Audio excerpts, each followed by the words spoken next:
Seattle Tacoma INTL Information X-ray. 1400.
Alright everybody, welcome to the stream.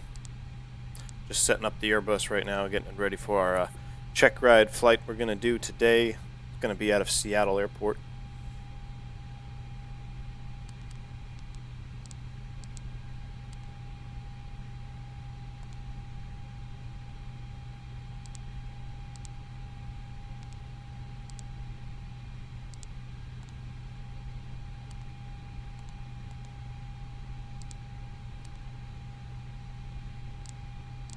We're going to depart off runway 16 center on the harbor departure. I know it says Hey Rob, but the folks up in Seattle tell me it's actually pronounced harbor, so that'll going to lead us right back into the ILS 16 center.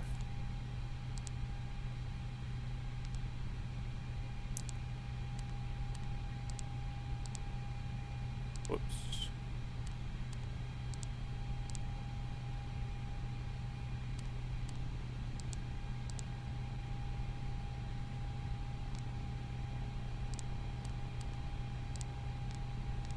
Do a couple approaches today. The first one's going to be the ILS 16 center. It's going to be our normal, and then that'll lead us into a missed approach. We'll do the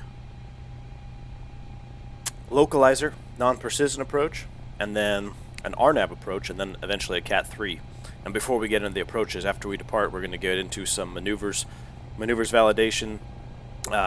You do it in the sim. I just did it last night, so it's kind of why I'm doing it today. I thought it'd be kind of neat to do the CHECKRIDE that I just did in real life in X-Plane, so that you guys can kind of, if you want to do it yourself and test your proficiency in the Airbus. But we're going to do a series of maneuvers starting out with the stall series, and then after we execute the stall series, we will do steep turns, and then I believe that was it. Yeah. Oh, unusual attitude recovery, and then we'll go into the approaches. Now, I haven't done any of this before in the 320, so I'm not sure exactly how, I should say in the X-Plane 320, I'm not exactly sure how the airplane's going to behave, but it'll be a good test to see, you know, how the modeling is.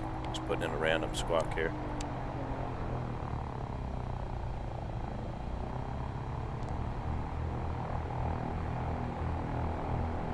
Getting the airplane fired up. What the heck is this guy down there? I hear a propeller behind me. 172. Awesome. Alright, our APU is online. Let's dome light on. Don't need that anymore. We're gonna need the bleed. Let's get rid of the power. So in the real CHECKRIDE, we actually start at the gate and you do a low visibility taxi procedure at 500 RVR. But I figure most of you guys know how to taxi the airplane, so no need in me showing you how to do that. But yeah, we start at the gate, go through all our normal procedures like a normal flight, and do the low visibility taxi 500 RVR to 16 center, and then the entire CHECKRIDE that you do in real life is 0-0 essentially. There's no outside references, but because that's kind of boring to look at, I figured I cleared the weather out for us, so we'll have a little something to look at. I'm using the British Airways skin here by Delta Liveries. I think it's one of the best skins in the game. Just the texturing on the wings and the leading edges, just pretty amazing. I am in no way associated with British Airways though, so don't confuse that. Alright, once we get everything fired up here, we're almost aligned. Let's make sure our weight and balance is all set up here. I'm gonna go ahead and just fill the cabin. I am not running the beta version, unfortunately, of X-Plane. I know it's got some pretty cool particle effects and stuff, but I've been having issues with the flight factor 320 on the beta version, so I just reverted it back to the standard. I think we should be good now. 28.7 CG, 23.7, 20.7. 53.7.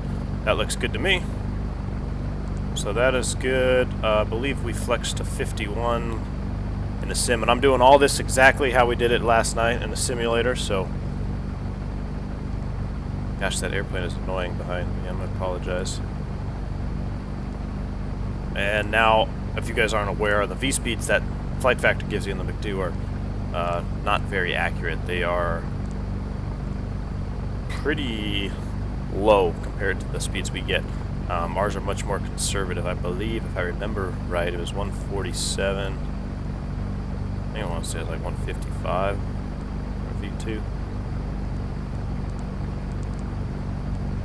15,000 feet. Alright, so we got a flight plan in there. Boom, boom. Oh, we're not GPS primary yet. Almost aligned. Let's make sure we got everything else run. I'll just get the beacon on. I'll turn all the lights on since we're on the runway.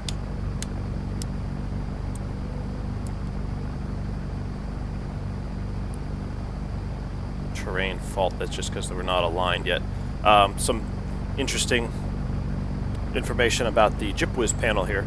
You guys aren't familiar, so the Airbus has what's called Enhanced JipWiz, EGPWS, and it has a GPS mode built in.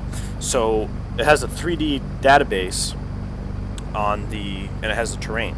So you not only do you get warnings if you're too low terrain, or I shouldn't say too low terrain, too low gear or too low flaps. That's all your standard JipWiz. The enhanced part of JipWiz is a GPS database that's built in, and it has no effect on your regular JipWiz. So if you lose your GPS primary, you'll lose your terrain mode on your ground proximity warning system, but you will still have all your normal JipWiz information. So that's just kind of a little piece of information.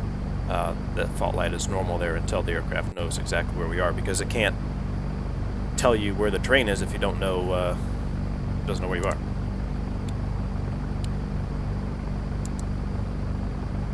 Alright, I'm going to pull out my charts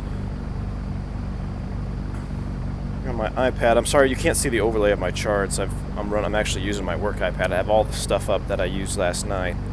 So I'm going to do the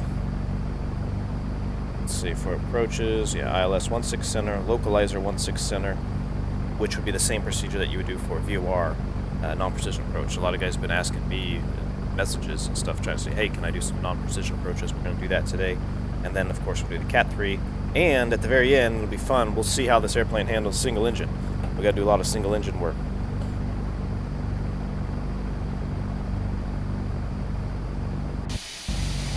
Wish there was a way to make that guy go away.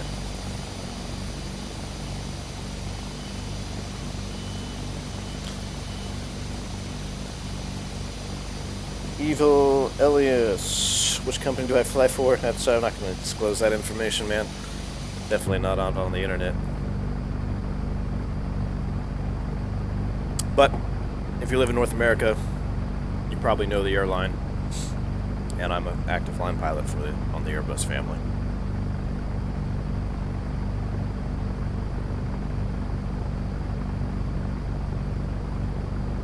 Alright, just waiting for the finish alignment here. 7.4 in the fuel, auto brakes max. We are almost set to go. Flight plan, go. So when you're flying two crew, pilot flying will always have the perf page up. Pilot monitoring will have the flight plan page up on takeoff. That's how you want to configure that. I'm going to go ahead and out of sequence here. We're just going to get the engines fired up. Some things I've been noticing about this module that need to be fixed is if you look at our PSI now, we've got 36 on the PSI. Watch when I turn the start switch to number 1, it increases to 42. So that's pretty inaccurate. That'd be one hell of an APU to give you extra power as you open the pressure valve there. But that's neither here nor there. Maybe if anybody knows Flight Factor, they can tell them to fix that. Normally you see that pressure drop. Minimum pressure for start is 30 PSI. Twos are coming up. IRS, when you see this, IRS in align, in this model of aircraft, that means it's going to align within 60 seconds. Some airplanes it says IRS align in less than 1 minute. Some say IRS in align. Just depends on the software. What's your favorite situation on the flight? The start or the landing? Ooh, that's a tough one. Well, if I'm starting a trip, probably the start. You know, taking off, getting everything set up. I always find it fun we call it building the nest. You know, you sit in the airplane, especially if it's an early morning flight, and you build your nest. You get your coffee out, you get your charts out, get everything set up. That's kind of exciting. And then, you know, if it's the last day of the trip, you're coming home, definitely the landing is the best part, because hopefully you're landing at your home base and you get to go home. Landing is definitely a little bit more fun, I think. You know, taking off can get sporty. We do some V1 cuts, which I'll try to do here in the sim. I know it doesn't have failures completely modeled just yet, but we'll try to simulate it best we can. Engine failure at rotation, that can get a little sporty. But as far as the normal takeoff goes, like, who doesn't like landing, right? Get a good greaser. Everybody in the back is happy, happy, happy.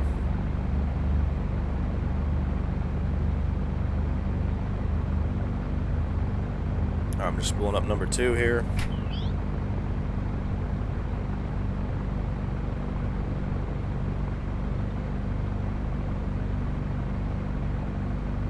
Alright, 5,000 feet, auto brakes max, takeoff config. Oops, we should do this. After takeoff check. Boom. Boom. We don't need this little marker, but it's going to be annoying. We can kill the bleed, kill the APU. Everything looks good. Run it before takeoff check.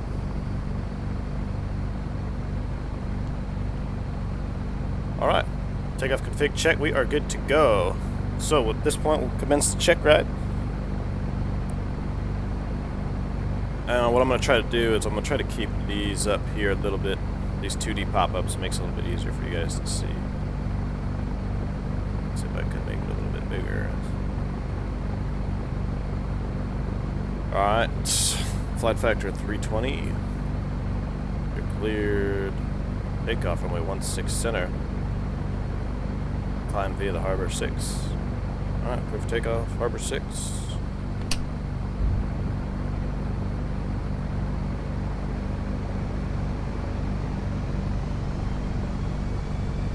Let the engines get spooled. Aft deflection, nose down on the stick. There we go. And flex SRS runway. Auto thrust is blue.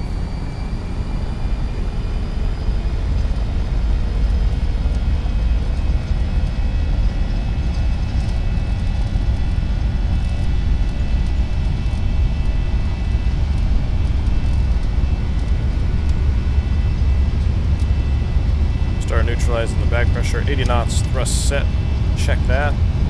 You want your stick to be neutral by 100 knots, stick neutral.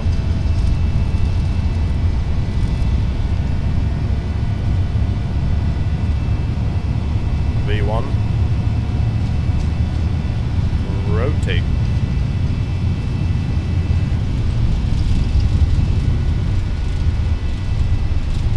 Positive rate, 0.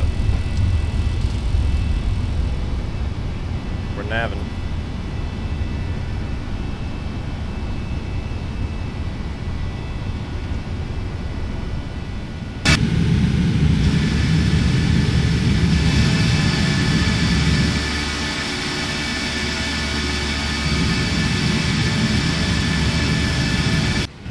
Alright, let's fly the check ride here. Autopilot 1 on. So, first thing they check for on the check ride when we're coming out of here is we've got a restriction, red B, at or below.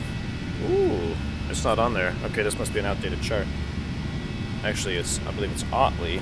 Let me look at my chart here.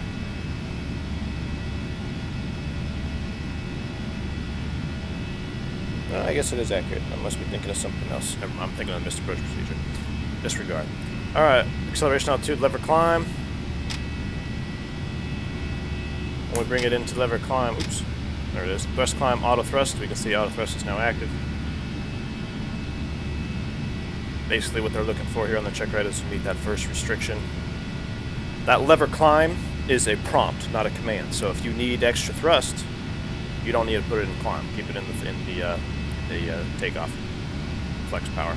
Alright, above S-speed, flaps 0 after takeoff check. So flaps are coming up. Down, gear is closed. We gotta wait for this to completely retract before we can claim the checklist.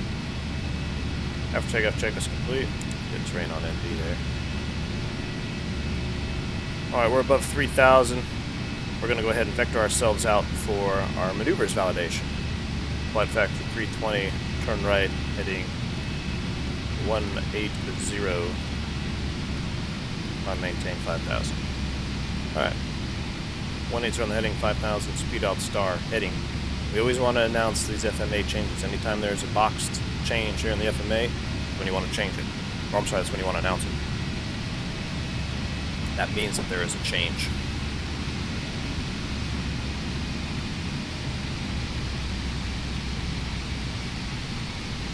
Alright, flight vector 320, turn right, heading 0, correction, turn right, heading 270. Right turn 270. Try to get you guys some of these engine shots here, if I can. Apologize, I don't remember exactly what buttons. I haven't flown X-plane in a while, but this is that livery that guy did. It just looks amazing.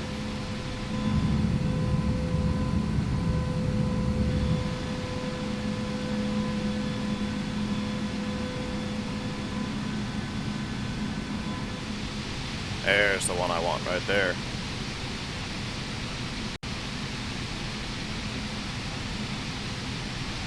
Alright. I'm gonna turn this air sound down a little bit, but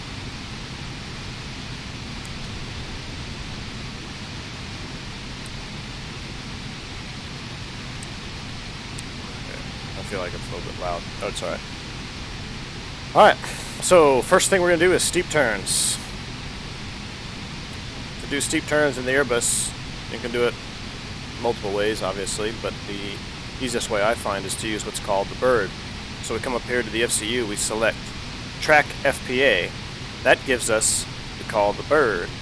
And this little bird is an actual IR or inertial reference depiction of what the aircraft is doing. So if this is in the brown, you're descending. If this is in the blue, you're climbing. It's part of the IR system on the ADIRs. So what we'll do is we'll go ahead and turn the flight directors off. We can leave the autothrust on, and we'll commence a steep turn. So we need 40 degrees of bank, and we need to go left 180 and right 180. So 40 degrees of bank, that's going to be this single tick mark right here. First things first, we're going to roll into the left, autopilot off. Oh. Cancel that. And roll into 40 degrees. Now to maintain your altitude, it's really easy with the bird, is you want to split, what we call split the donut. So if you put the bird exactly halfway on that horizon line, you're not going to be climbing or descending. I'm not doing a very good job of it right now, but you want to find that sweet spot and just lock it in.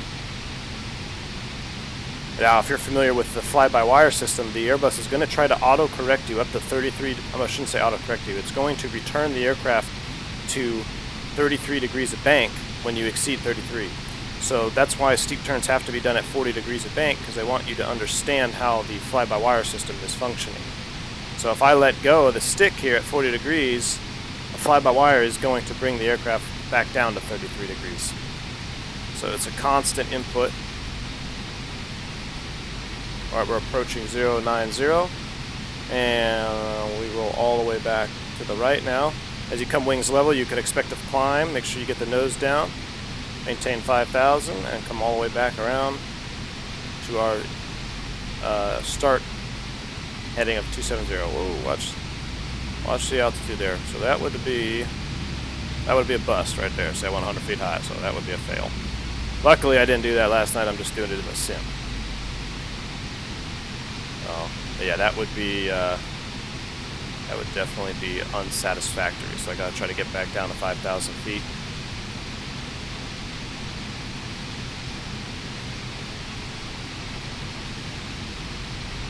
So I've got the bird below the horizon, I'm descending, here comes 5,000, so just get that bird right back up on the horizon line, split it right in half. Right there, lock it in. A little more bank.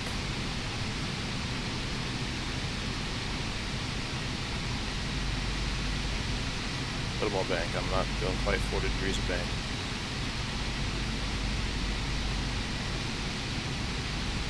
Alright, here comes 270. Begin your rollout. Counter that climb. Get a little forward pressure on the stick. And we'll right back out on our starting heading of, it was about 268, wasn't quite 270. Boom. Steep turns. Alright, the next maneuver we're going to do is we're going to go right into the stall series. So, let's rebuild the automation. We'll go ahead and turn autopilot 1 back on. Let's get the aircraft back to 5,000 feet. On a heading of 270. Get rid of the bird. Flight director's back on. There we go, altitude heading. 1 FD2. Always rebuild your automation. I'm going to do a turn here just so we don't get too far away from the airport. We're going to fly back now, heading 090.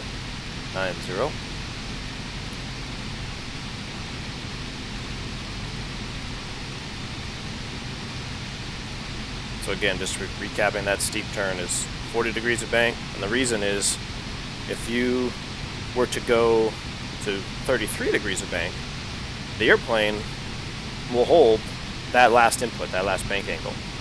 So the reason the maneuver is executed at 40 degrees is so you have constant pilot input throughout the maneuver.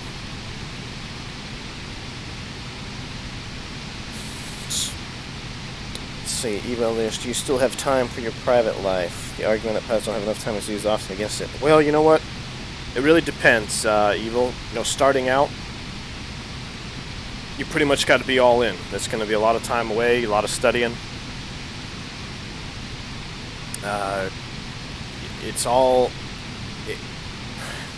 It's kind of a hard question to answer because there's a lot of different scenarios. For me, I actually have quite a bit of time at home. I'm more senior now, so if you're familiar with how the airlines work, is the more longer you've been at a company, your seniority builds, and as your seniority builds, you get better schedules because you get to pick the schedules that you want. For instance, you know, everybody wants Christmas off. Well, the company can't give everybody Christmas off, so only the senior guys are going to get Christmas off, and then everyone else has to work it. So I'm at that point now where I can pretty much get all the holidays off, everything that I want off, just because of my seniority level. But yeah, definitely starting out, I remember working at a commuter airline, and I was gone, 20 days a month. So especially if you have to commute to your base. I live in Dallas, and I would fly commute to Philadelphia, which is on the East Coast. Then I would start a trip for 4 days. And if my trip got back to Philadelphia in the evening and there was no flight back to Dallas, I would then have to spend a night in Philadelphia, either on my own dime too. The company doesn't provide a hotel for that. That's called commuting. So you got to provide your own hotel or whatever, or sleep in the airport, and then get on a flight back on your day off. So if you only have 2 days off and you just burned 1 day up trying to get back to base, you get home, you only have enough time to wash your clothes, repack your bag, and hit the road again. But that's just part of the gig, and that's, a lot of guys call it paying your dues, or you gotta put in the time and dedication to get to where you want to be. Where I am now, I'm very thankful. I'm very blessed that I have the seniority that I do, and I got on the company at the time that I did, and it worked out. So I'm going to spin us back around here so we don't, trying to keep us in the airport vicinity here. Do 180 on the heading. But I mean, there's also other things you can do. You can do corporate flying. Those guys can either be gone a lot or they can be home all the time. It really depends. There's so many different jobs that you can do in aviation that have different qualities of life. I personally choose the quality of life aspect. That's why the company I choose to work for is, I have the best quality of life. I'm not gonna, am I flying 747s across the ocean? No. But I don't really have a desire to do that. I would rather take, my short trip up to New York and back and be home for dinner and, in my own bed at night. So that's what I'm looking to get out of it, and that's kind of what I'm getting at. But it's relative. I mean,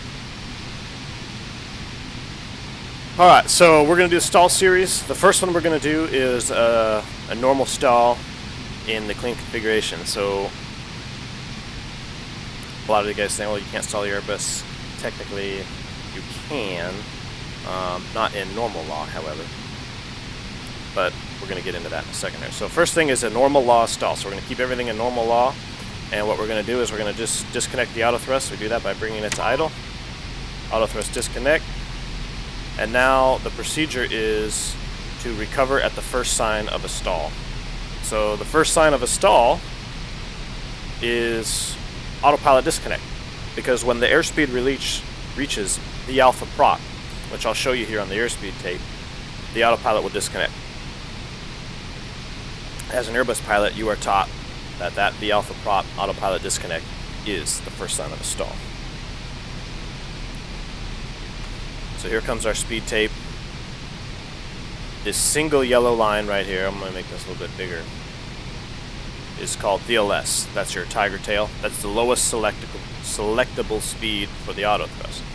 So if I were to dial in, let's see if I can bring it back. Let's say if I dial in 100 knots, I'm going to re-engage the auto thrust for the sake of demonstration. Okay, auto thrust is active. Right?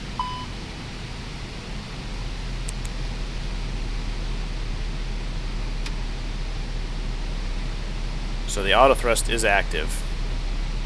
VLS is the lowest selectable speed. So I've got 100 knots dialed in here. The auto thrust won't let the airplane slow below VLS, which is this first yellow line that comes up here. Let's see how this is modeled. I believe I tested this before and it was modeled pretty well. So what we should see is we should see the thrust start to kick back in and keep the airplane right about, it looks like to be about 172 knots or so. Here you can see it right now. Here comes the thrust.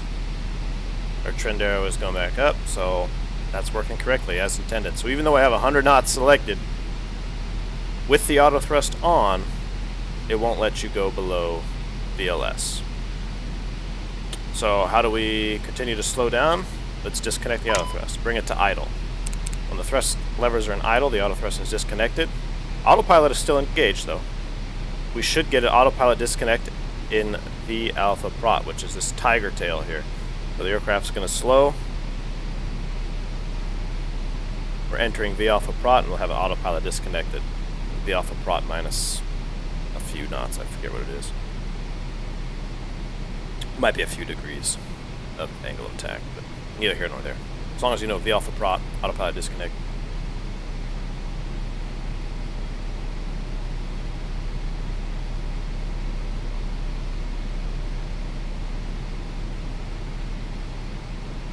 It's trying to pitch down. There it is. Autopilot disconnect. So pitch down. I have control.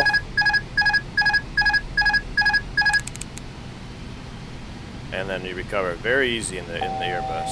Oh. Triggled alpha floor there. And thrust levers back.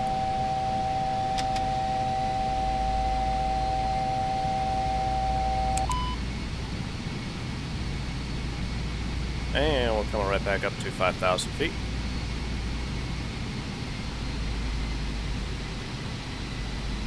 Wow, so that's pretty easy in the Airbus. That's a stall in normal law. So now what we're going to do is we're going to force the airplane into abnormal law.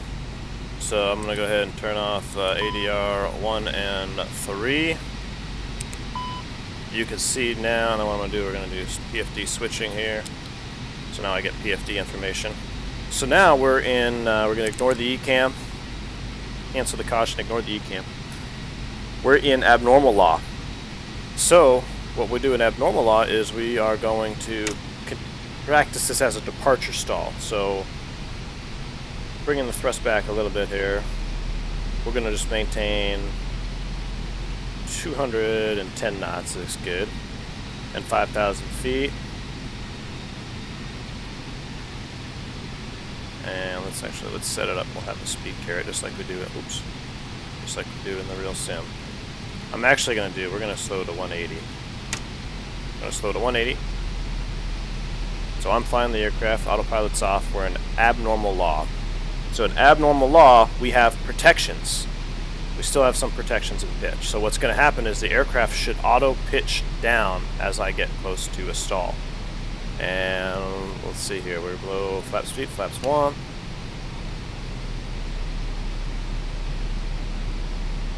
And flaps 2.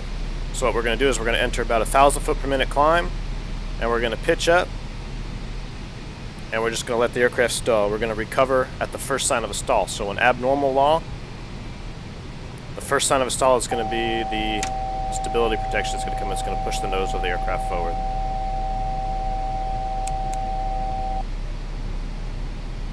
So I'm just holding, that's a little aggressive. I'm going to hold 1,000 foot per minute.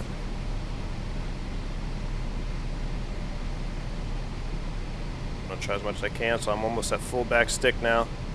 So I'm at full back stick. Aircraft is still slowing. I should still have my speed tape here. I don't know why I don't have that, but alright, so I'm holding it back. Alright, well, you can see that's kind of sad. That's inaccurately modeled. So right now I am holding full aft stick, and what should happen in the real aircraft is you should actually see, you know, a pitch down moment. That's the aircraft telling you to recover from a stall. It's auto trimming the nose down, which it doesn't seem to be doing. I'm holding full aft stick, and we're just kind of flying here at 5,000 feet. So, all right, what we're going to do is we'll skip that one. We're going to drop the gear, which is going to put us in direct law. So the aircraft has several different flight control laws. When the gear comes down, we should get a manual pitch trim up here. It'll be in direct law. There it is. Use man pitch trim.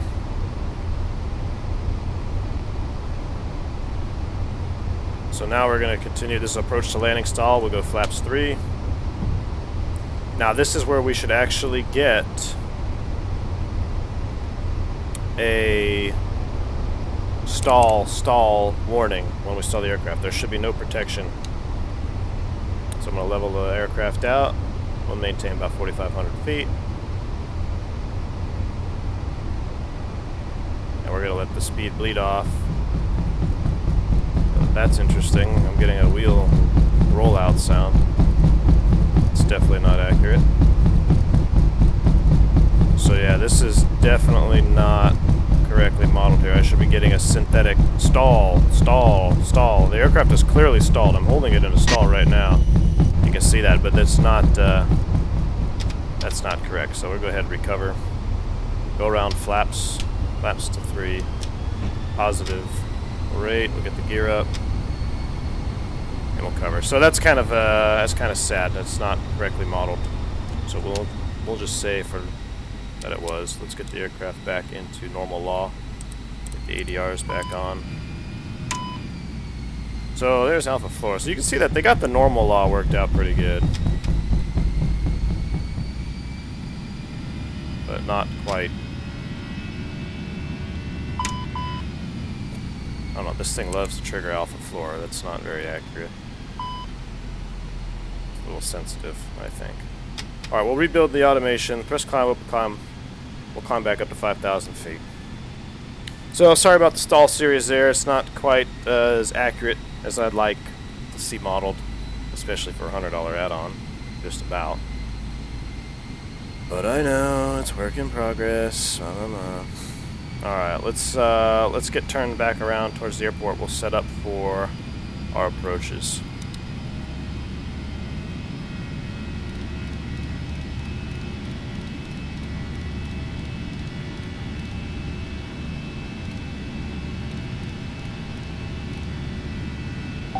Guess it helps turn the autopilot on. There we go. Maintain speed 250, above flap speed, flaps 1.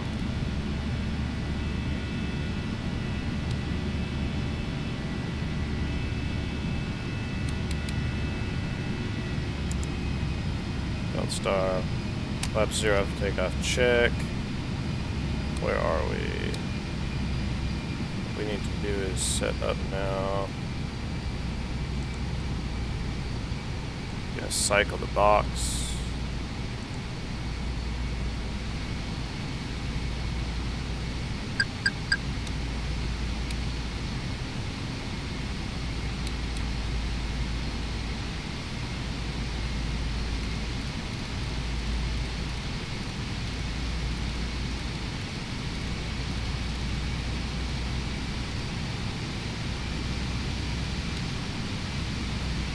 Get us headed back towards the approach. Alright. Everything's back to normal.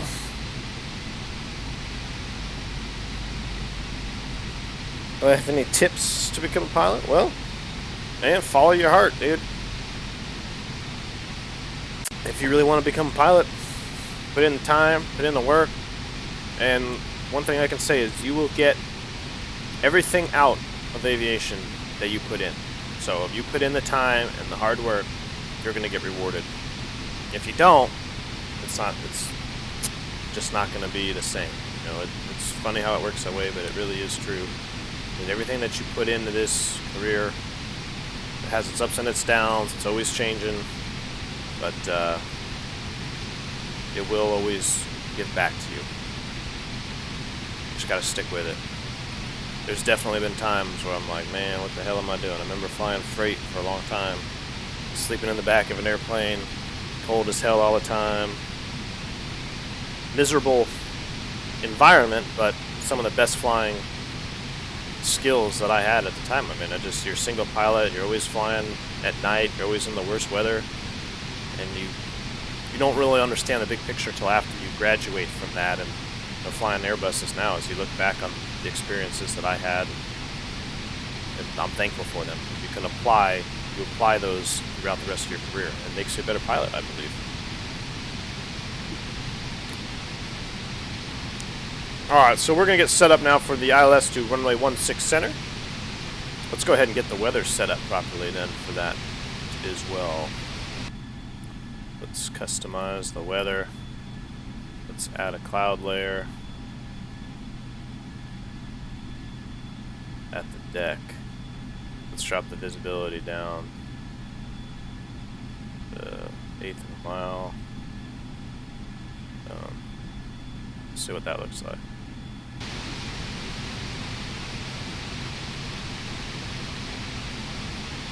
Oh, that's not what we want. Overcast. That's what we want. Foggy. Beautiful. Alright, so we're going to set up for the ILS runway 16 center.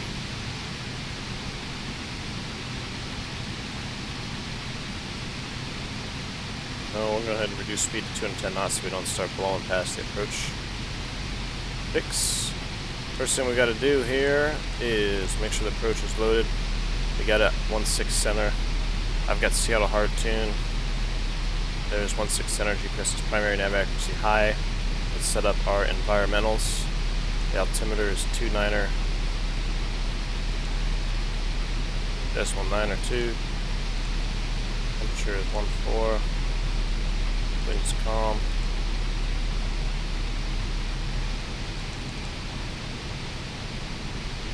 The straight in decision altitude is 630 feet. Then the NBA. Ground is set, so perf data is set. Fuel, so what we'll do is we'll go ahead and activate the approach phase since we're doing the approach right now. Secondary flight plan, let me see if I can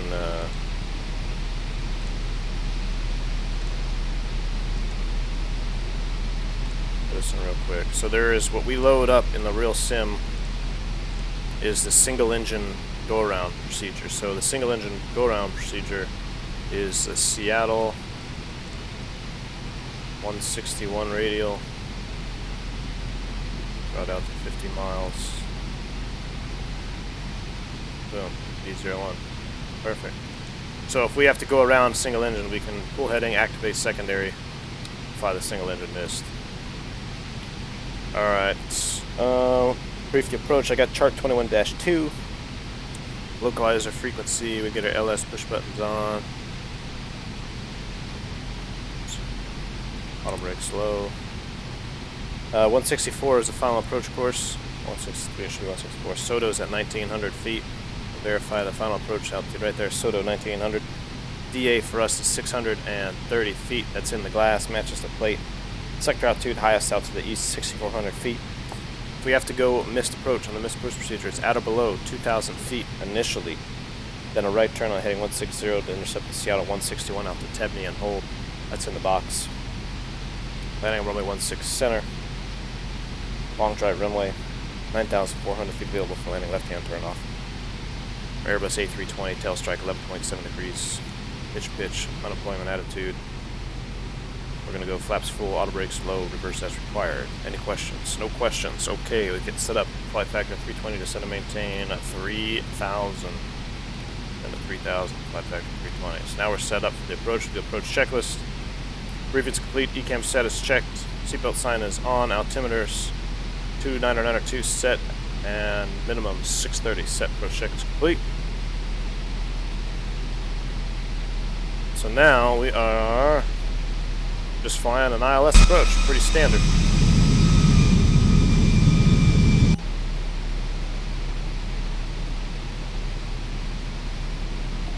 So we're going to take the ILS into a go-around, kind of a bulk landing. So I'm going to touch down and then we're going to execute a go-around.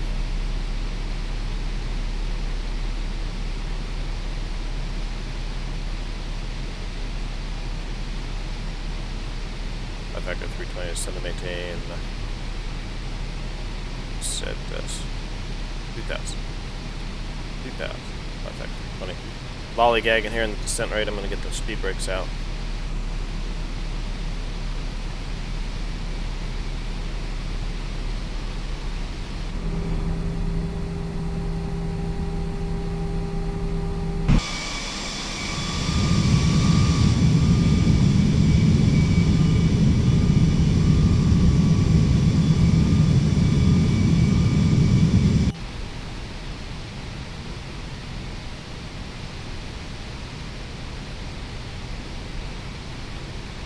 Alright, so just a recap before we've done this, we've done our steep turns, and we attempted to do the stall series. We were able to do the normal law stall just fine. The other two were unable to execute them because of inaccurate modeling, or incomplete, I should say, modeling. So we'll go ahead and mark those as satisfactory. We forgot to do unusual attitudes, so we can do those here on one of the go-arounds.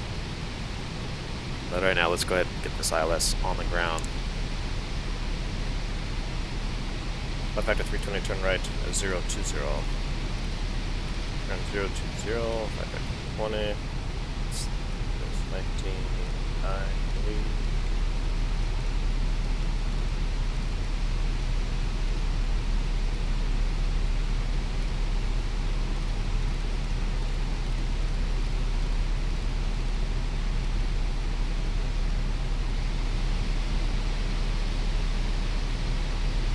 Flaps 1, speed checks, flaps 1.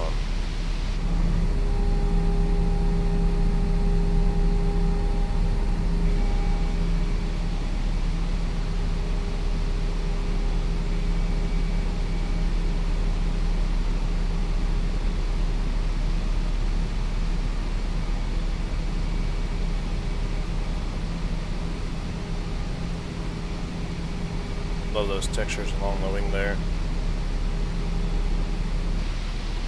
Speed out star, stow the brakes.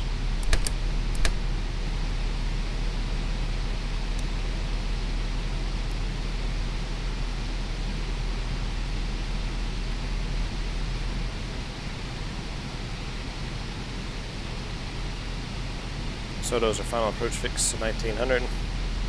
So, another thing I was asked was, how do I sequence the box?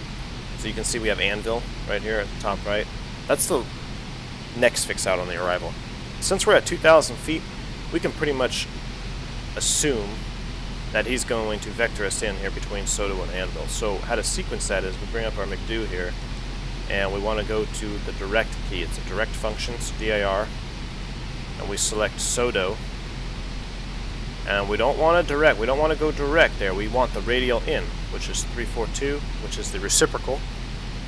We pull that, insert, and then make sure you select heading again so your airplane doesn't automatically turn to join that. So now we've sequenced the box. We've got Soto. Anvil is no longer there, and we are good to go.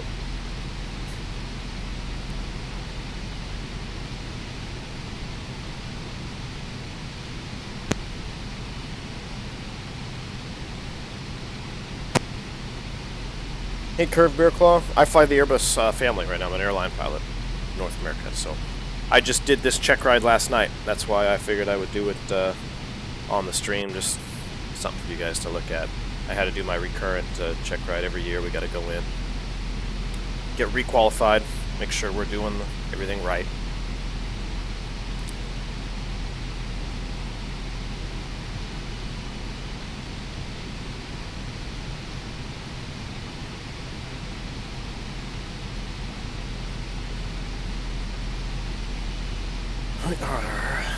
We're way out there, a little bit further than I thought, so we're still 11 miles out.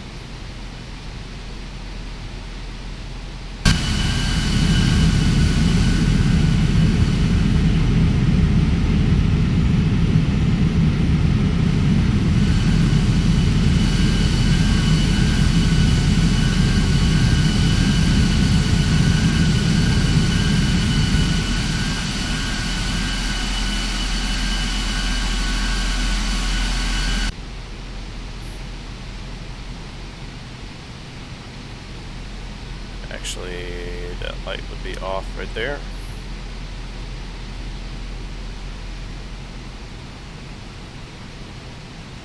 Do I still have the dome light on? I do. Ah, that's why it was so bright in here. The damn dome light on.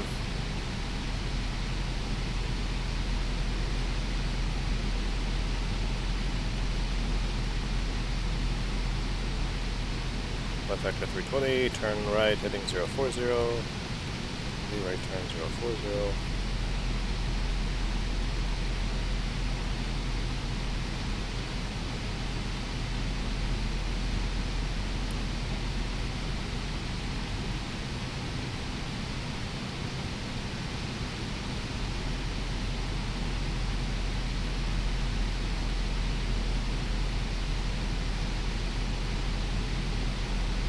Alright, we are 7 miles from Sodo. Just about ready to join. Now, if you've been following my videos before, you know that our target window for an approach is 2,000 feet above touchdown zone at flaps 2, 180 knots. Seattle is an airport where you actually have to look at the touchdown zone elevation and not your radio altimeter, because they are, it's not synced up because of where the airport sits and how the terrain is around the field. So the touchdown zone is 430 feet. So 2,000 feet above that, it's actually going to be 2,400 MSL, which we are clearly already below that. So that's a gotcha there. If you just continue this all the way in, we'll be a little hot and fast trying to get configured. So always want to make sure you check your touchdown zone elevation in relation to your MSL altitude, and not just looking at your RA.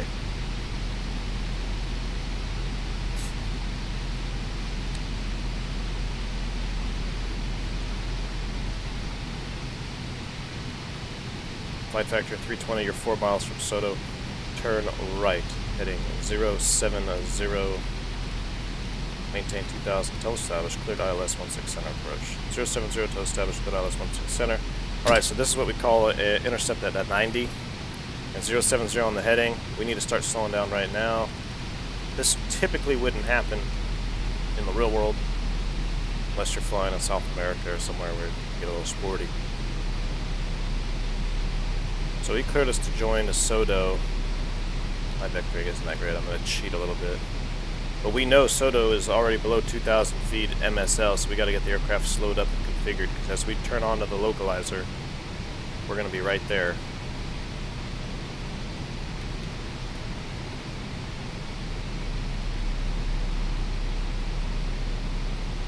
There comes our next flap speed, so 10 knots below this little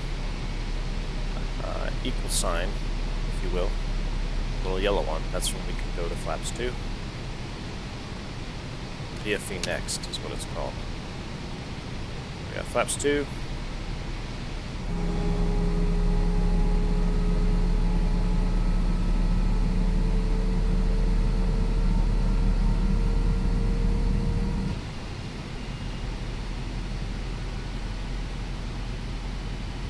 Cheat on the approach here since I'm not very good at vectoring myself.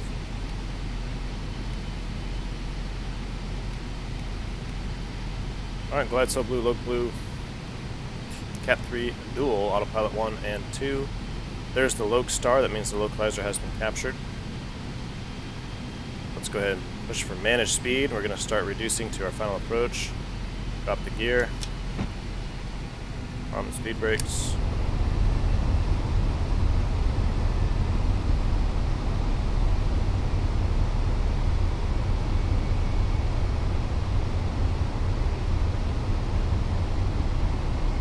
So I don't know why I didn't capture the glide slope there. That's alright. We'll do what we call a glide slope capture from above. Vertical speed. 2000. Start that. Oops. You can select 1900. If we can capture the glide slope. Flaps 3. Flaps full. There he goes. Out star. We don't want that. We're permitted to select down into 320 to 500 feet. This is one of those gotcha approaches that really put us behind the 8-ball here. Alright, we're configured, flaps full, gear down. Landing check is coming to advise autothrust to speed. Speed. ECAM memo, landing all green, landing check is complete. We're at 1,000 feet, we're stable. We're capturing the glide slope now. Vertical speed 2,100. We should get a glide slope star here. So you can see if you're not on top of this, there we go, glide slope star, set go around altitude. We know that a go around altitude initially is 2,000 feet. We got 2,000 blue set, go around altitude set. Alright, so now we just fly the airplane.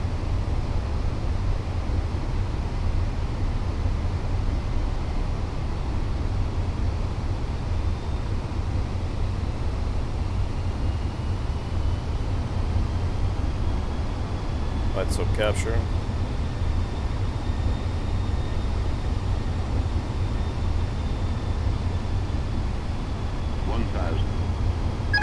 Autopilot disconnect.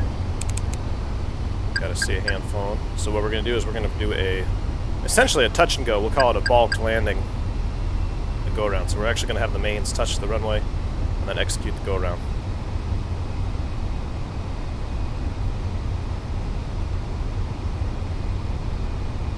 So 500 plus 430 touchdown zone is 930 feet. So we know our 500 foot call out needs to come at 930 MSL. So we're 500. Sinking one there, got a little low. Get down. Back on the glide slope here. 500. You can see Seattle kind of sits in that bowl.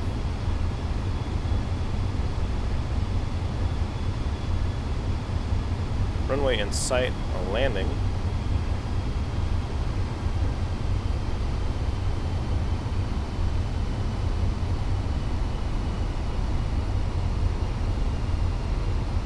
Above. 400.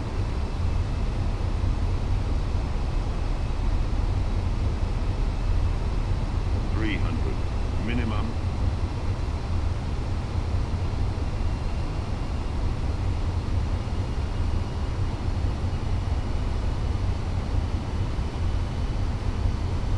200. Interesting weather I got going on here.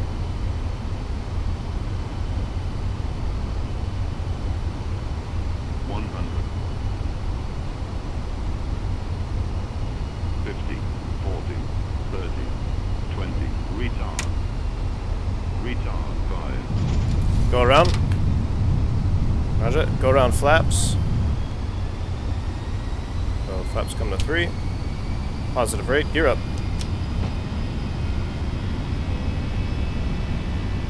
Tower flight factor 320 on go around 16 center. Roger, flight factor 320, fly the published mist.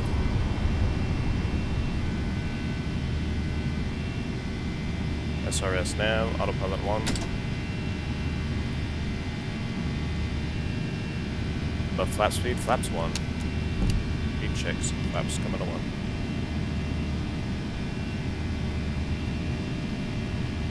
Alt star, 1 for 2, lever climb. Speed, alt star, auto thrust, leveling 2,000 for our initial go around.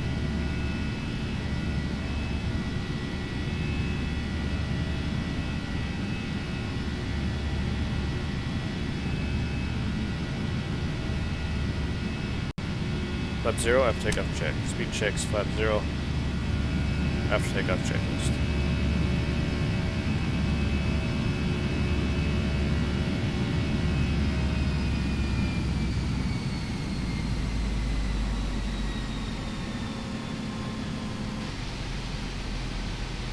Alright, so we're at a Tebney. Now we can climb to 5,000. But we'll just say flight factor 320, climb, maintain 4,000. Turn right, heading 220. Turn right, heading 220, climb at 4,000. Flight factor 320. Like a cool heading. There we go.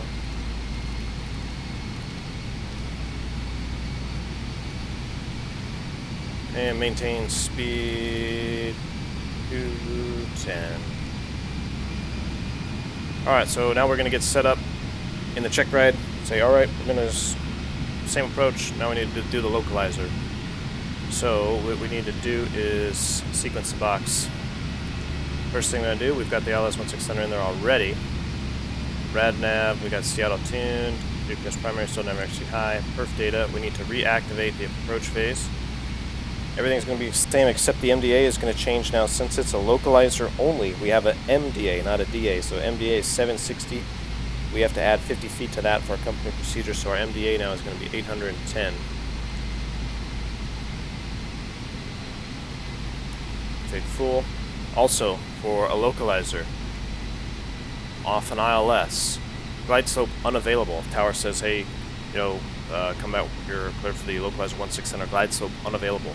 We need to push this glide slope mode here. That will eliminate nuisance glide slope indications on our PFD. So glide slope mode selected. Let's continue our right turn.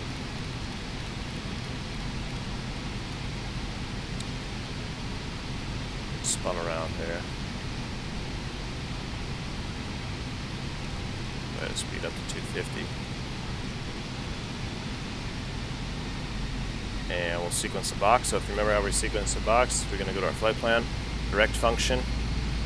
We're going to sequence it off of SODO this time. So we're going to go SODO, 342 inbound, insert that. Make sure you pull heading. That way your aircraft doesn't automatically join.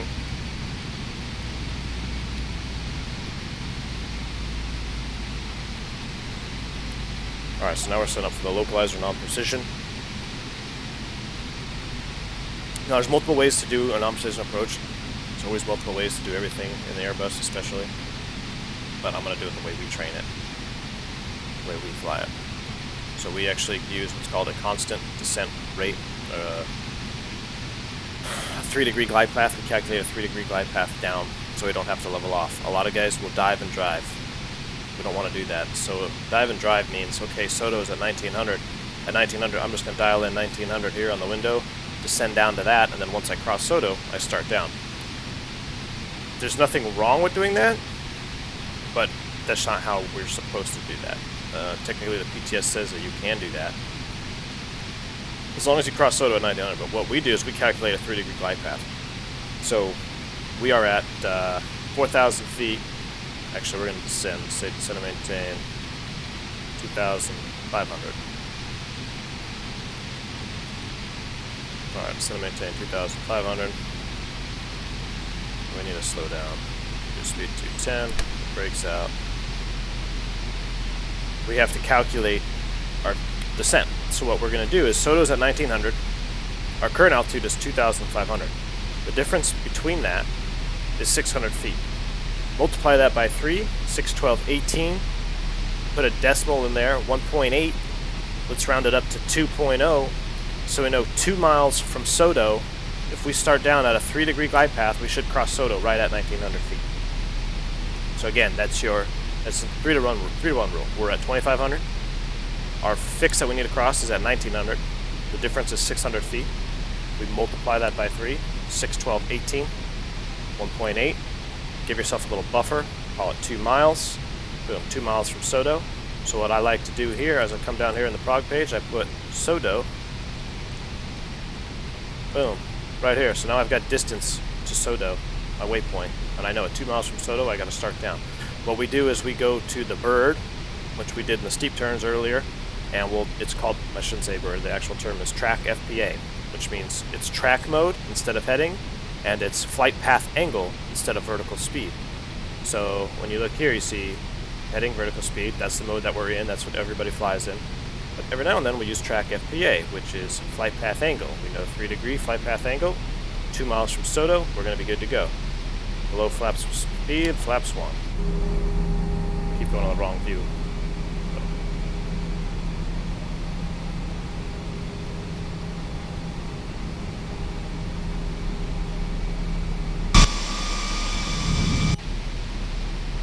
Let's throw the brakes.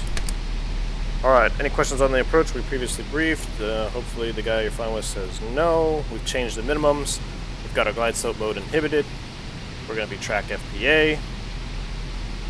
So let's get ready for the approach. I actually want to, real quick, can I change? I want to do this to a mist all the way down. Cloud layer.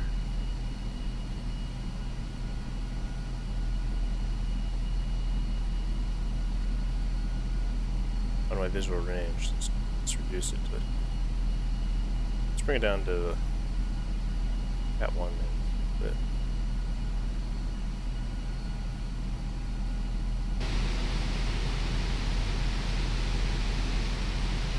Alright, we are ready to go. Ground spoiler should not be armed. There we go. Approach checklist. We ran through the approach checklist. Auto brake slow. Flight factor 320, turn right, heading 020. Right turn 020, flight factor 320. So on the non-precision approaches, it can get a little sporty if you're behind the airplane. So we like to start slowing down as early as we can, get our speed relief. Definitely don't want to be crossing the marker at 250 knots. Not going to be making, you're not going to get slowed down in time.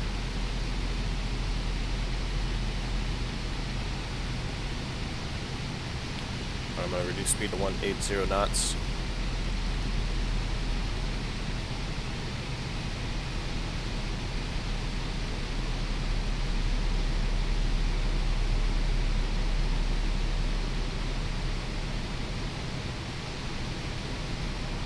So since I have that glide slope off, right here, glide slope mode off, you can see I've got no glide slope information. I've got my localizer right here. That's the diamond.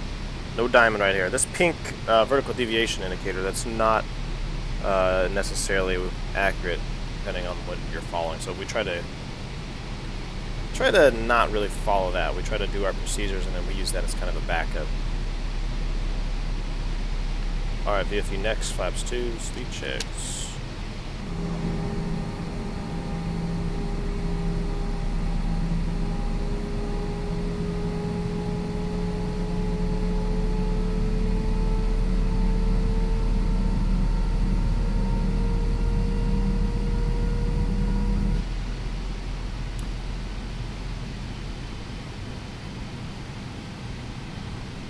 Alright, we are in Alt Star, so we can go ahead and we can dial in 1900 at Soto. The aircraft will maintain its last assigned altitude. Flight factor 320, you're 3.7 miles from Soto. Turn right, heading 080, intercept the localizer. Cleared, localizer 16 center, approach. Alright, so we're cleared approach, we're going to hit the loc button. Loc is blue. I'm going to select track FPA.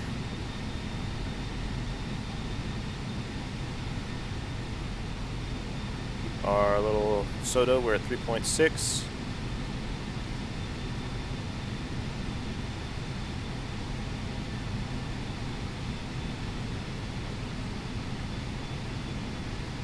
You can see in track FPA mode, we have, here's the bird. It's no longer the flight directors as we're accustomed to looking at.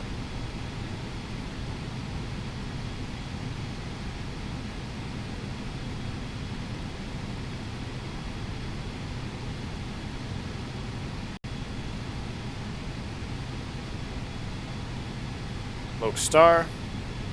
We start turning in. There's 2.8 from Soto. FPA 3 degrees down.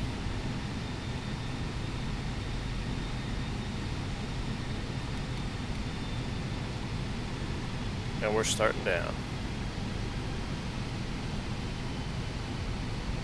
Now we can check our vertical deviation. We're actually a little bit ahead of the game. We're about 130 feet low. So what I'll do is I'll shallow that off. Let's go 2.5 on the FPA.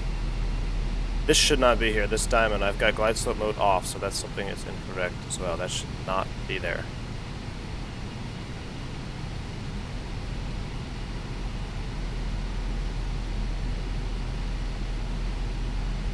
Alright, we'll begin configuring. Push for managed speed. Landing gear down. On the speed brakes.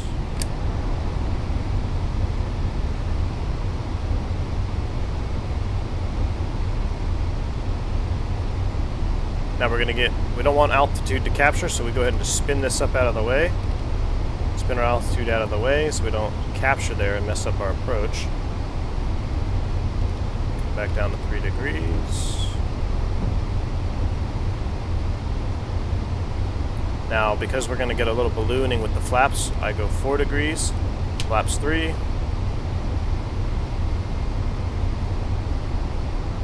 Flaps full. See how it balloons you there? My vertical speed comes up. That's why I went to vertical speed 4. Okay, here's Soto, 1,900 feet. That checks. Once the aircraft kind of stabilizes itself, I can dial this back to about 3 degrees.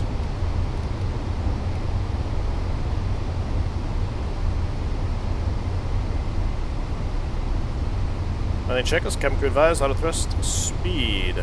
ECAM memo, landing on green, landing check is complete. Contact tower. Boom. 320, localized 16 center. 370, 16 center, clear to land. Boom. Alright, so we are on the loc now. I'm not even touching anything. I'm in FPA, 3.7 degrees. We're following it right down. We're looking good. You can also track your vertical deviation right here. I'm about minus 30 feet. Getting a tad low, so let's walk this back to right about 3 degrees.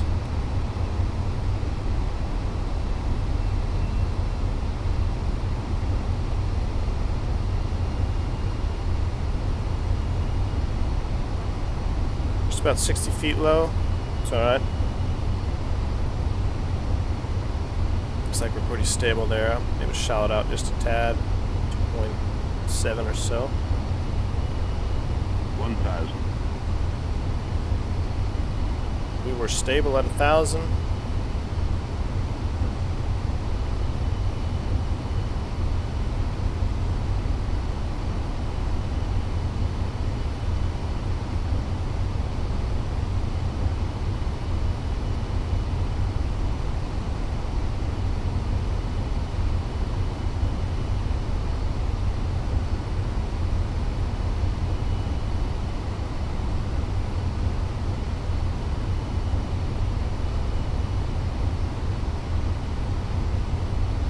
$500.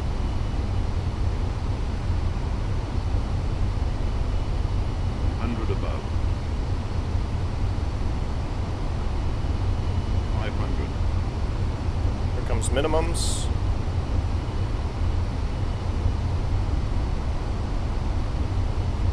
Minimum. There's minimums. Autopilot off. Flight director's off.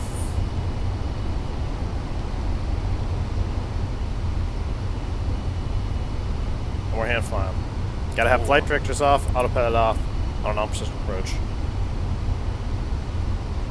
After you hit the minimum send altitude. It depends on the company aspect. Some guys can go down to 160 feet, some can go down to 100. Personally, the way I fly it, I hit the minimums, I got the runway in sight, I'm turning it off. 200.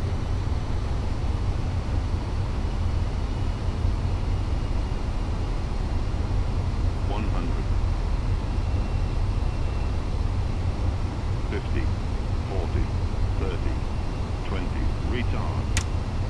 Retard, 5. Flight factor 320, go around. Well, just go around flaps. Flaps come to 3. Positive rate, gear up. Mantoga, SRS, go around track. We're navin'. Tower spur, let's see, what are we? Tower flight factor 320. Go around 16 center. So, fly the published missed.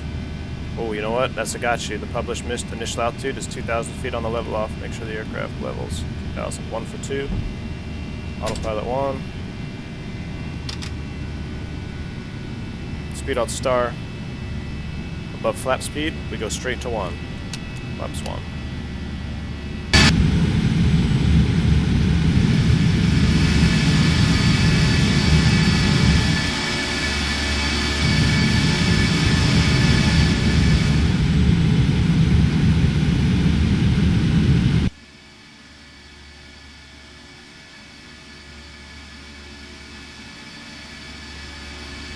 Going for 10 more go rounds. Yeah, I'm just doing the, just flying the CHECKRIDE profile. So, oop, flap 0, takeoff check. There we go. We're going to do the RNAV approach, and then that will go to a go around, and then we're going to land on a Cat 3 auto land. So this is just the CHECKRIDE typically takes anywhere between an hour and a half to 2 hours.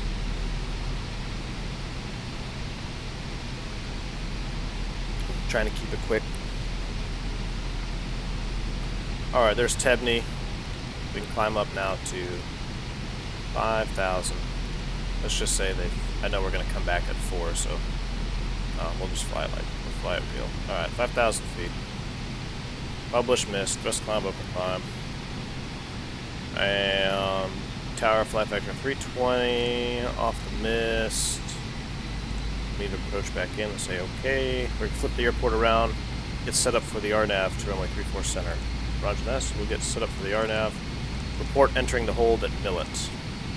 So we're flying the hold, published hold. And now I just need to load the RNAV 34 center. RNAV 34 center, it was the Yankee one I was looking for, which we don't have in here. Interesting. 34 center Yankee. There it is. I missed it. Oh. No star, no via. We'll insert that. Oh, it cleared out your hold. It should not do that. That should not hop on.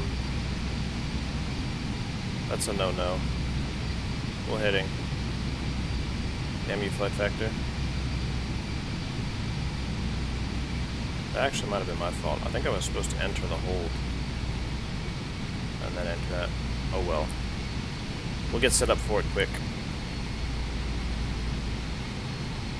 RNAV Yankee 34 center. Alright, so let's get set up for that. We no longer need our LS push buttons on. We no longer need this inhibited. Now what I could do is I could insert a hold. Right here I can go here, Millet, hold, but it causes a crash to desktop. So don't do that in the Flight Factor Airbus. It'll crash your airplane to desktop when you enter hold. So we're not going to enter the hold. 34 center, let's get set up. Got it in the box, rad nav. We no longer need to hard tune these. Perf page, activate, confirm, we're in selected speed. The MDA for the RNAV, LNAV, VNAV, is actually a DA, since we are capable of LNAV, VNAV. We're not capable of LPV. We only do LNAV, VNAV. So that's going to be 839.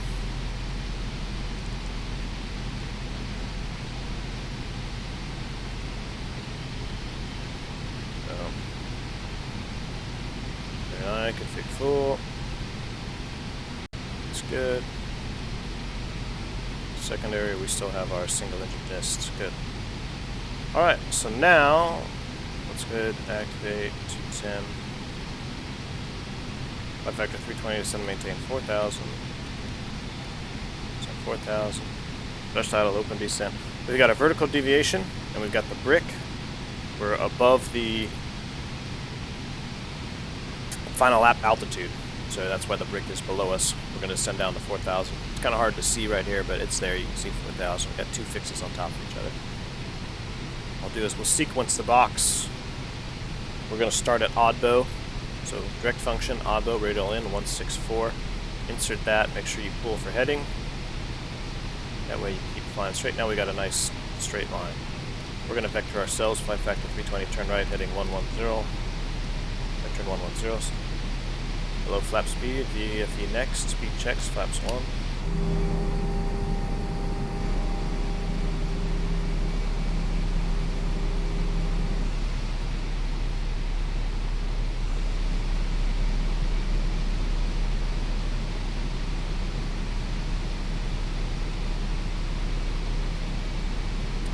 Let's see, Matrix, nav data, out of date, correct? February to March. Yeah, that would mean that it is out of date. I don't update my, like the air rack cycle for Flight Sim just because, I mean, I think you have to pay for it, right? I think I did it once and then I don't know, I had issues. But you can see mine is also out of date. I have 02 February to the 1st of March. So yeah, what I'm using on my iPad is my company iPad and the most up-to-date publications, so these are clearly out of date. That's why there's some discrepancies. But you can still fly the majority of the approaches and everything. There just might be some different numbers. Like instead of having the I don't know, Tyson 5 arrival, it might be the Tyson 7 arrival when you look online, but your box says 5 because there's been 2 revisions since then. But obviously in the real aircraft it has to be current. You can't take off with a database that's not current. But for the Flight Sim world, it's not too big of an issue. You just gotta have to sidestep a few landmines. Hello there. We are set up for the RNAV. If everybody's just joining us, we've done we're doing a check ride in the 320. I just did my check ride last night on my recurrent. Every year we got to go and get requalified. So we took off, we did some maneuvers, we did steep turns, we did the stall series. Unfortunately, we couldn't do all the stalls because the modeling is not either correct or it's incomplete significantly for abnormal and direct law. So we were able to do the normal law stall. Then we did an ILS approach, a localizer non-precision. Now we're doing a RNAV approach that will lead to a mist, and then we'll do a Cat 3 auto land. And if I still have the energy, we'll try to do a single engine V1 cut, and a single engine ILS.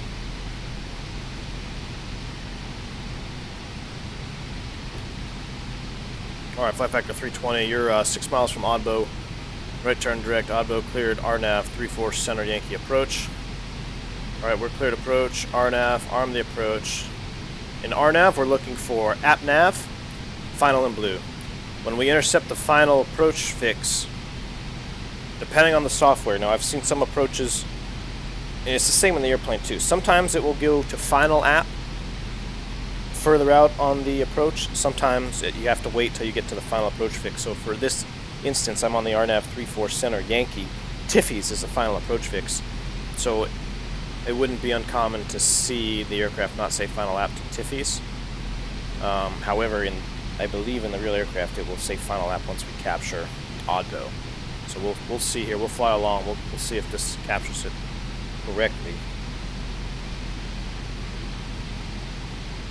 Yeah, that's sometimes the Snowshin 4. So sometimes it won't be there. You might just have to find a different arrival or a different departure. Try to find something similar.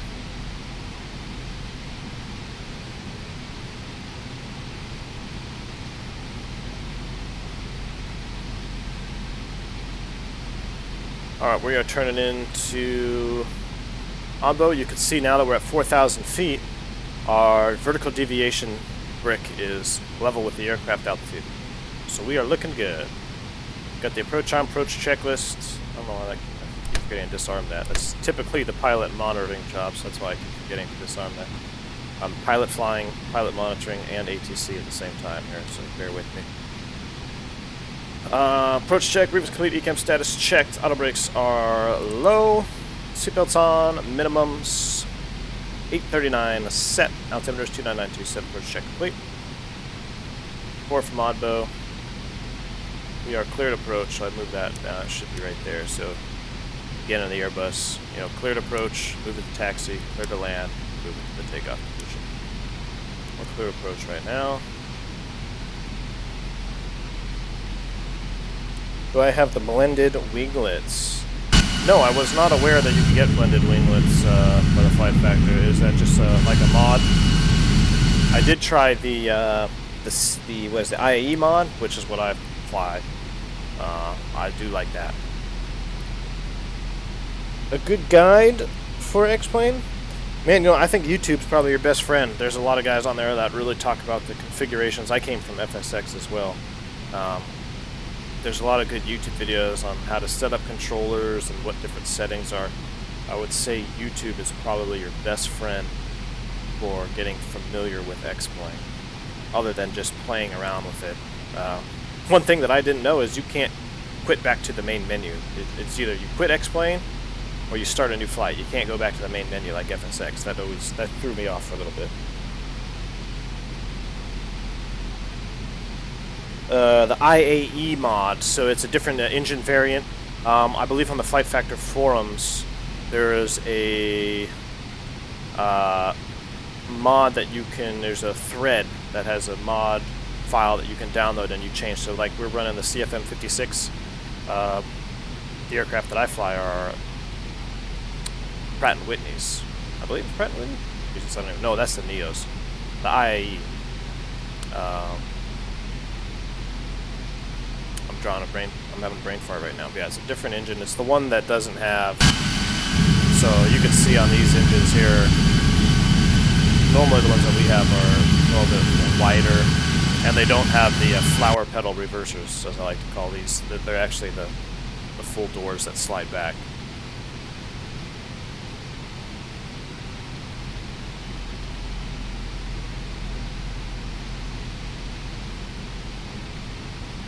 So Pratt & Whitney's are the Neos. I forget. IAE is, I'm drawing names. Maybe one of you guys know IAE. I forget the company that is. That's the engine that we have. Alright, here we go. 4,000 feet. We're over the final approach fixed at Oddbow. Let's see. The airplane should capture.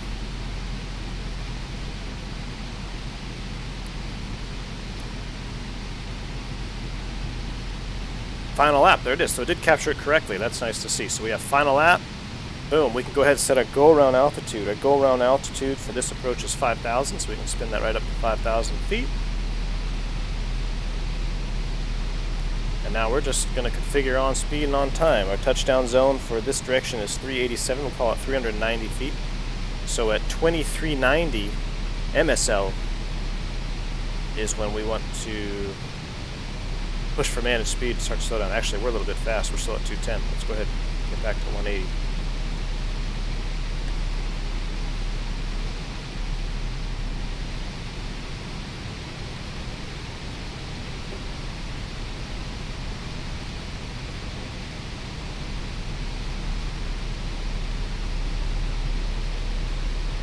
Oh, you work for Pratt & Whitney?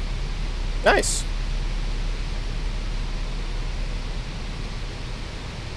If you're familiar with the Neo engines, the A320 Neos,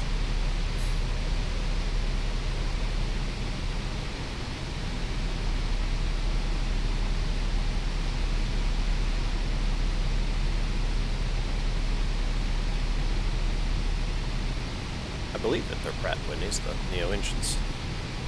Now we had so many issues with them coming off the line that most of our fleet was grounded. So they fixed some of the problems.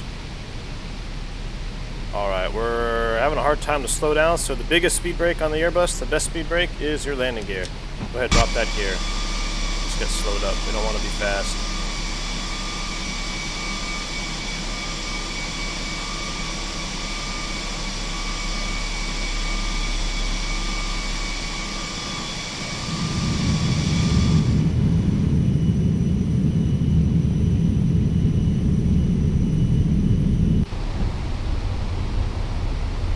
Alright, gear down, 3 green. We'll go ahead and just push for managed speed. We'll keep slowing all the way back. You see, we're a little bit behind the 8-ball, trying to slow down there. Contact tower, 9.4. Tower, 5520 on the RNAV, 34 center. 55 320, clear to land, 4 center. Alright, clear to land. BFE next, flaps 2. There we go.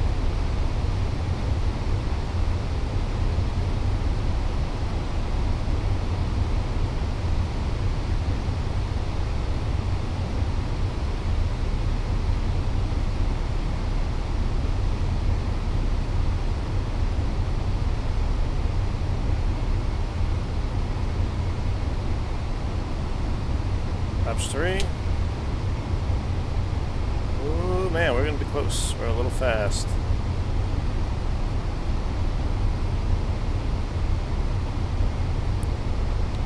Flaps full. Landing check. Cabin crew advised. Auto thrust is at speed. Beep. ECAM memo. I'm waiting to arm these right now. Oops.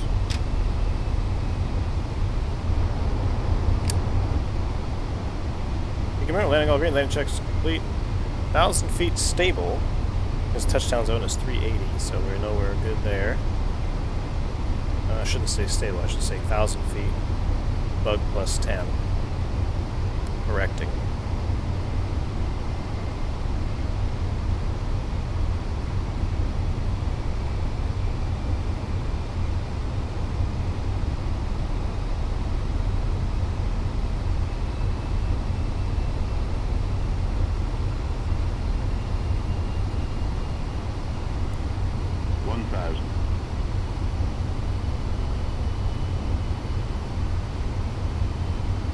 What we'll do is we'll just go into a straight go around with the autopilot on.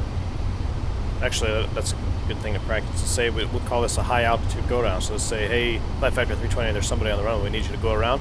Okay, go around for Flight Factor 320. What we can do is we can just go to toga and then come right back to climb. Just cycle the box because you don't want positive rate. You're up. You don't want to shoot up like a rocket if you don't have to, right? Because we're civil aviation there. We got to think passengers in the back.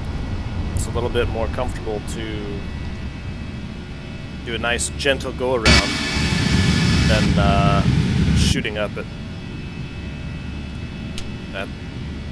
6,000 feet a minute. While it might be fun for us up front, we try to take care of you guys in the back. All right, there's flaps 3. Go ahead and bug 210.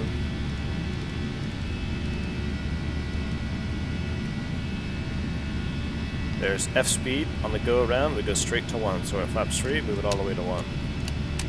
Oops, not up. That's fine.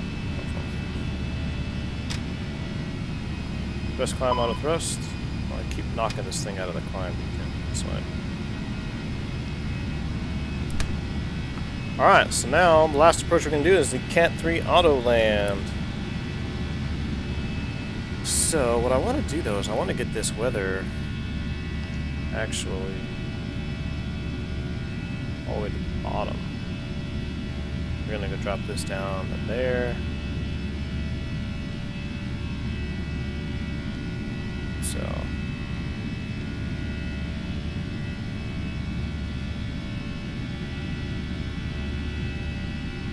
see if that doesn't. Alright. On maintain, let's call it 4,000 feet.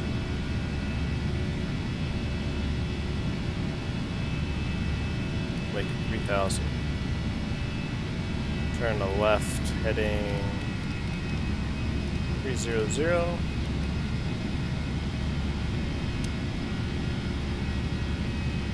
And speed alt heading. I don't know why we blew through our altitude there.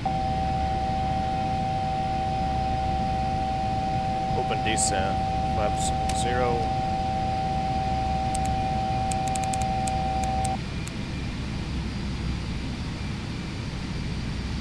Alright, let's load up the ILS 16 center. Cat 3. Boom, sequence the box. Oh no, I don't want to do that. I just did a boo-boo. The heading. Don't want to do that.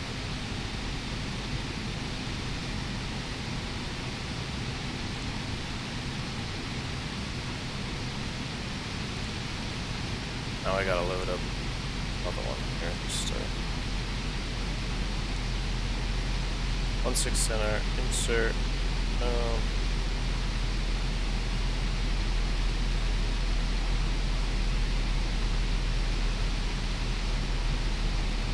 There we go. I wanted the line, not direct to.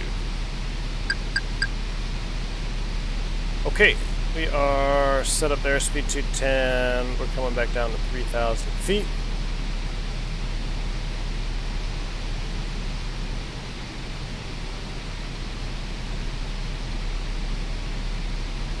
Yeah, it was, there might be a YouTube video. There was a, there's a thread on the forum on how to install it, and it's pretty, you gotta open up like Plane Maker or something, you gotta do a couple additions, but not too terribly complicated. It's something that I don't know from memory, that's for sure. You gotta do a couple of tweaking some files, but, one word of caution, if you do it though, only a very few, handful of few liveries will actually work with that mod, so if you like flying around with the liveries, I mean, it's not a big deal, but, because I think the engines, there's only a few engines that are painted with that mod, so it could look a little funny.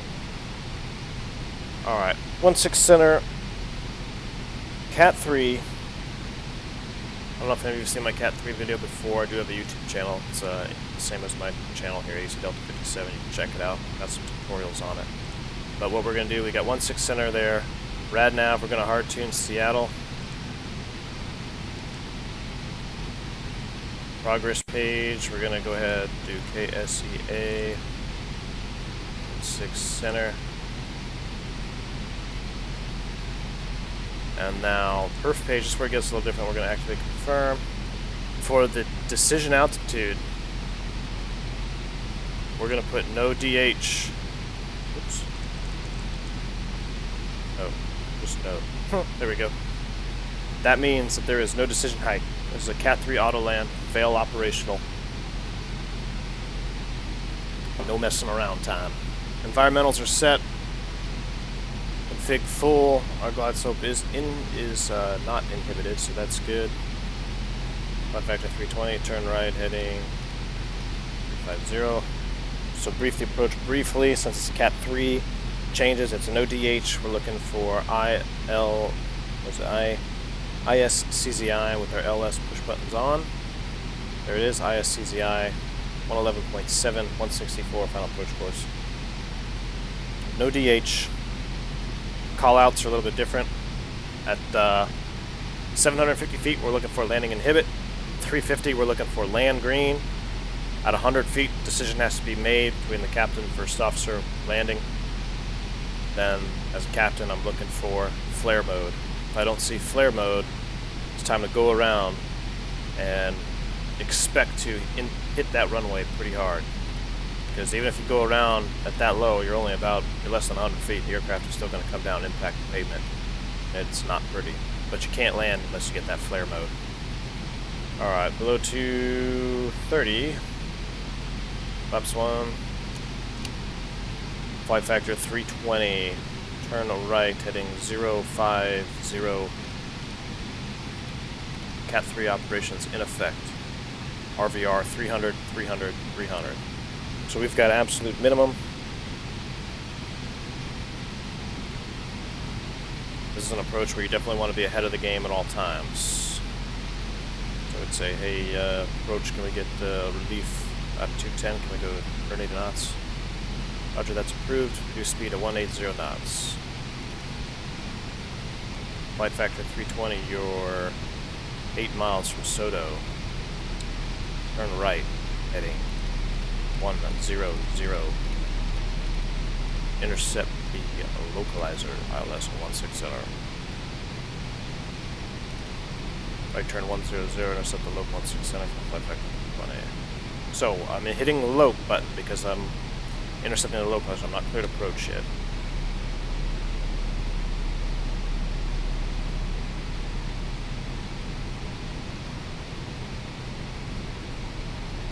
Flight factor 320, you're 7 miles from Soto, turn right, heading 120, maintain to 3,000 until established, cleared ILS 16 center, RVR 300, mid 300, and a rollout 300. Contact tower at Soto, 119.9er. Okay, roger. 3,000 to establish, cleared ILS 16 center approach, so we're cleared approach, hit the approach push button, and autopilot 2. We need to have both autopilots engaged. You can see we are Lokestar, Cat 3 dual, autopilot 1 and 2. No DH is set, glide slope is blue, we're set to capture that. Below DFE next, flaps 2. Glide slope is alive, here it comes.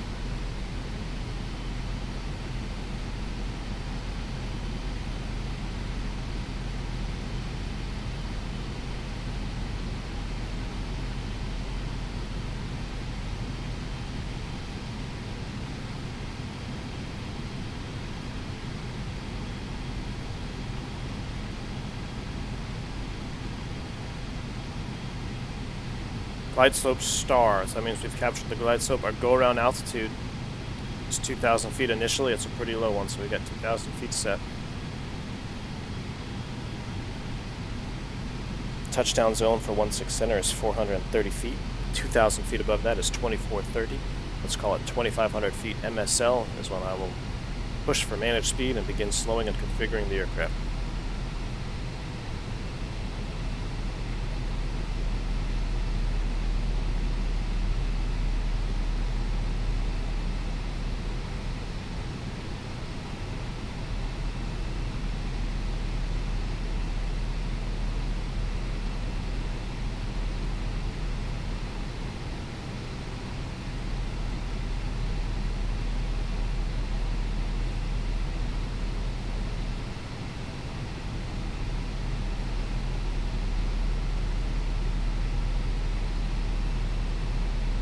Make sure I got the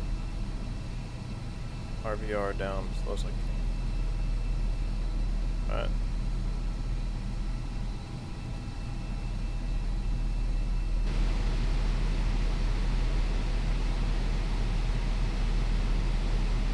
Alright, so it comes about 2,000 feet above touchdown zone. So let's push for managed. Let's push for managed speed. The aircraft will slow to VAP. Landing gear down.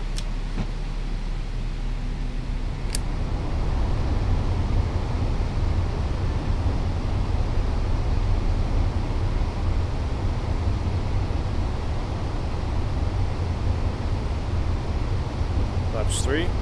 Read checks. Flaps 3.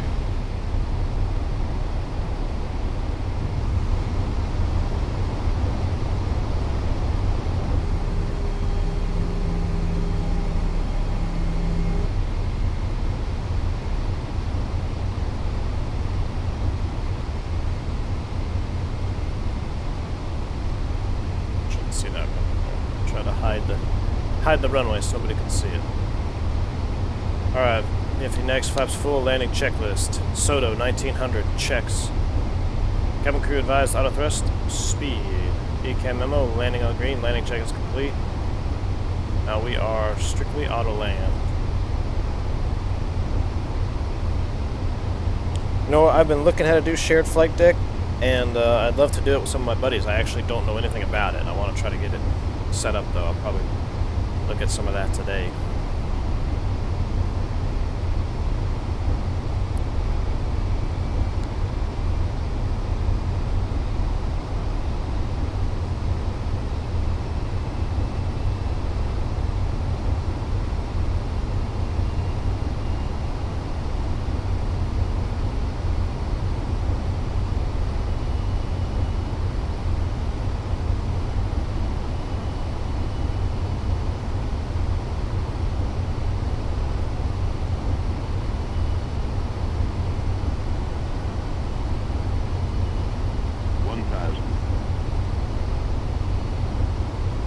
Here comes TA only.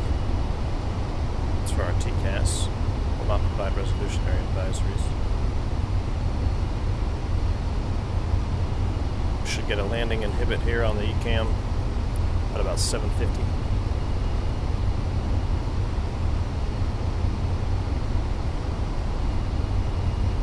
There it is, landing inhibit. I don't inhibit any nuisance warnings. 500 feet.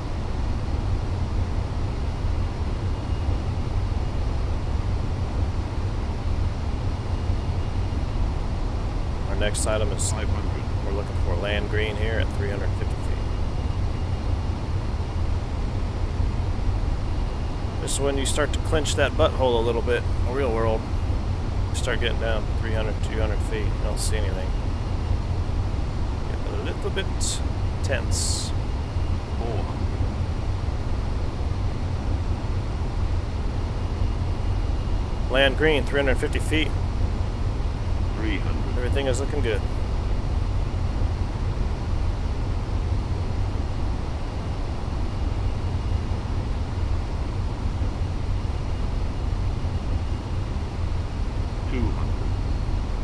Now we're looking for flare.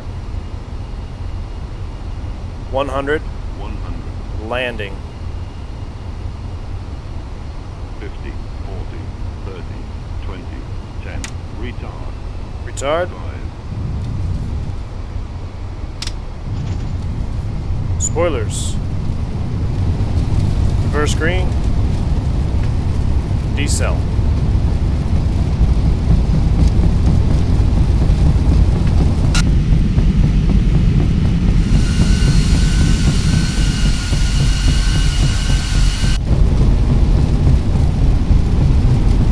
Manual brakes.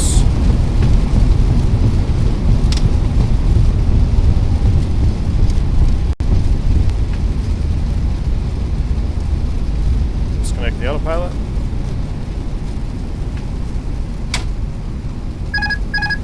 If you don't disconnect the autopilot, it will try to pull you back to the center line, which is kind of funny watching guys trying to turn off the runway and then they let go of the tiller and the autopilot is still engaged and brings them right back to the center line. So we always got to disconnect the autopilot. It's still tracking that localizer.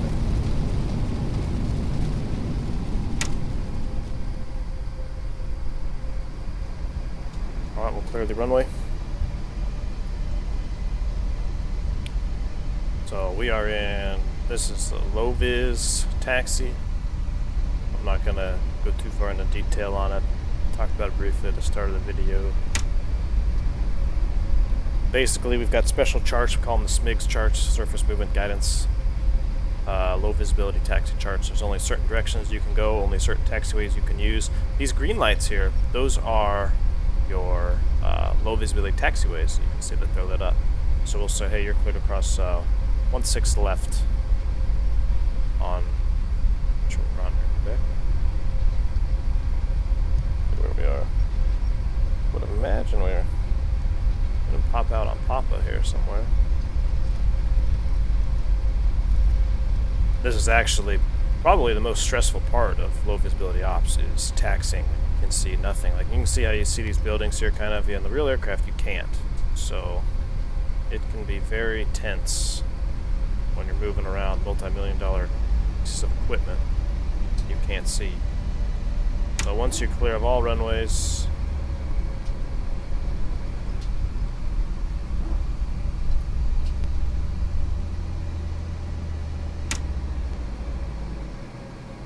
set the parking brake. We're on our after landing checklist.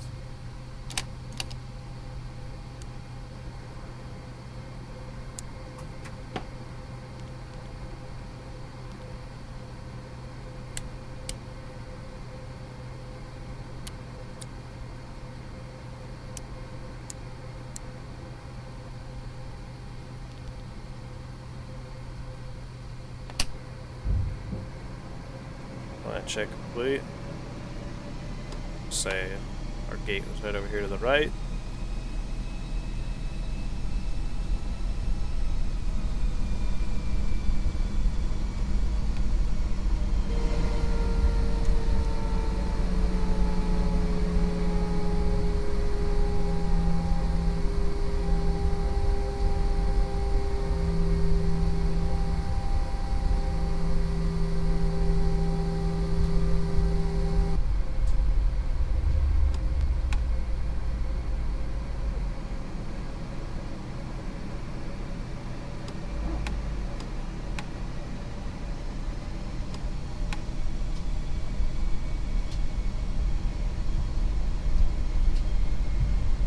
That's my worst nightmare right there.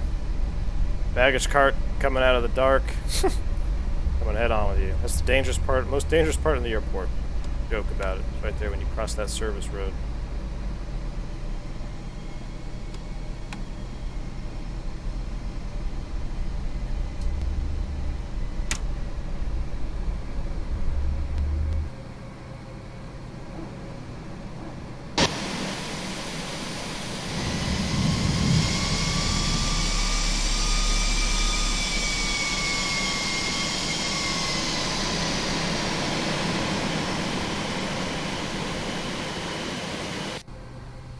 Brakes set. APU's available.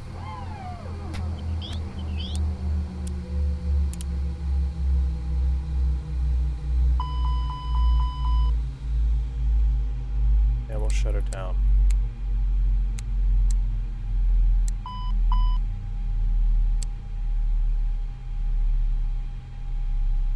Those air engine bleed abnormals.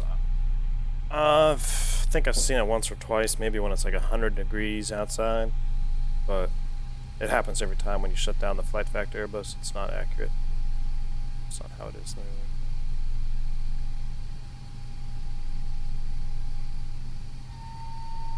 Get the doors open and shock signal receive. Parking brake off. Yeah, parking check. Slides disarmed. Engines off. Seatbelts off. Cheer lights set. Ice protection off. Fuel pumps off. The electric pump off. Shock signal received. Parking check is complete. Alright, let's go to the hotel. Have a couple brews. So that's kind of the, oops, I said set, but I didn't actually turn the beacon off. I want to get in the habit of doing that. Thanks for tuning in, guys. I'm gonna try to do some single engine stuff, not streaming. I want to see how it handles, and then if it works good, I'll try to pop up a live stream maybe tomorrow, do a single engine video. But for the most part, thanks for tuning in. We covered steep turns, stalls, all types of approaches, the precision, non-precision, GPS, and the autoland. So, hope you all have a blessed day wherever you're at, and I will catch you all in the next video.